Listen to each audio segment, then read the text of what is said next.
This is the neodymium magnet. If we position one side of the magnet over it, it spins to the right, and that is when it is attaching here.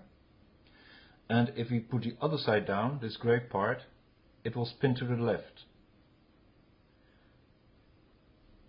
And this is the repulsive force here. Oh, you can see that? Yeah, okay. So the left spin and the right spin.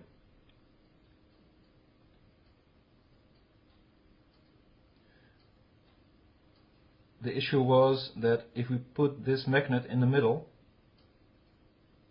right here, and we keep it there very close, the machine is having these fields in the middle, difficult to control.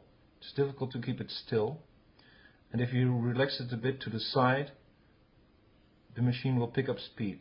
As you see, if I put it on the rim of this silver ring, it will move. But I can counter these forces by trying to stop them. And I have to move my hand to keep it there, and eventually it equal out to a 0 point, finding its equilibrium. So an impulse is needed. The machine was called a magnet motor drive, an intelligently pulsed magnet motor drive, because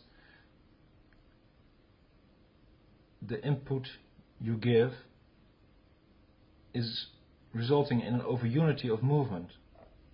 From doing nothing, like this, I just let go of the wheel now, the wheel makes a turn of its own, without me moving my hand.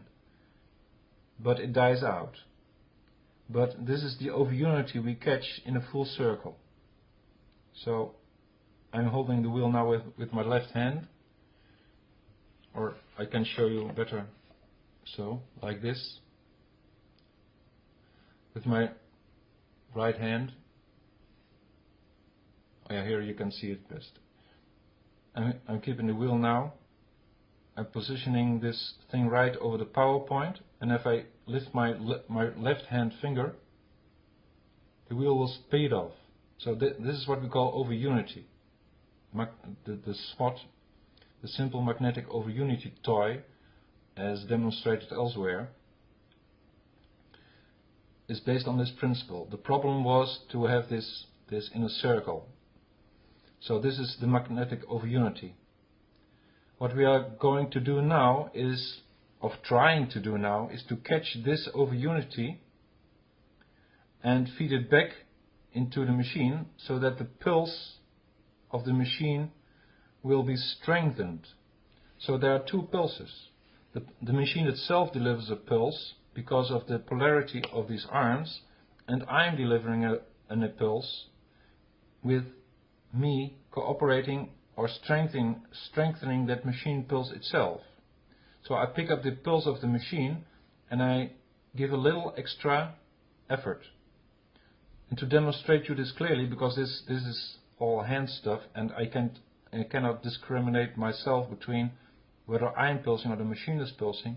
So I've constructed a little impulse transference device. This is how it looks like. It's a bit of a monster. I taped it together from old tape spindles. This is a tape spindle part. This tape spindle parts on a wooden wheel with a little non-magnetic staff in it, which is borrowed from an air tinkling thing. I don't know how it's called in English. You hang it outside in the wind, and you can buy it in the store. These little sound staffs, it's called, I believe. So, but it's non-magnetic stuff. So it serves as an axle. And I mounted this wheel on it, so that we cannot spin or pick up the pulse. So, to demonstrate you the pulse of the machine without me pulsing anything, I will position this wheel now on top of it, and you see it simply moves out of the force point, out of the power point. But if I spin this wheel, you see the machine is pulsing the neodymium mounted down here. Down here is a neodymium magnet which responds to the magnetic fields of the spinning disc. So this is the impulse delivered by the machine, and what we have now is no feedback of the spinning wheel into the impulse drive itself. If you want an intelligent impulse drive, we have to feed back the over unity into the impulse drive itself. So then it's an intelligent pulse drive, of an intelligently pulsed drive machine. Intelligently pulsed magnet motor drive. So the whole drive is to feed back the over unity into this impulse thing. So let us spin this wheel again and see that without me doing anything, it gives an impulse itself. But this impulse needs to be strengthened by its own over unity. So that's what we are going to try. If there's over unity in this machine, this spinning wheel will strengthen this pulse so that this machine will pulse itself by its own over unity. Purely mechanical, so without any wires or coils, because what we are going to do is to deliver proof of the graviton polarization by magnets, and the power of magnets to produce over unity, and thus an engine which produces energy out of the vacuum by polarizing the gravitons.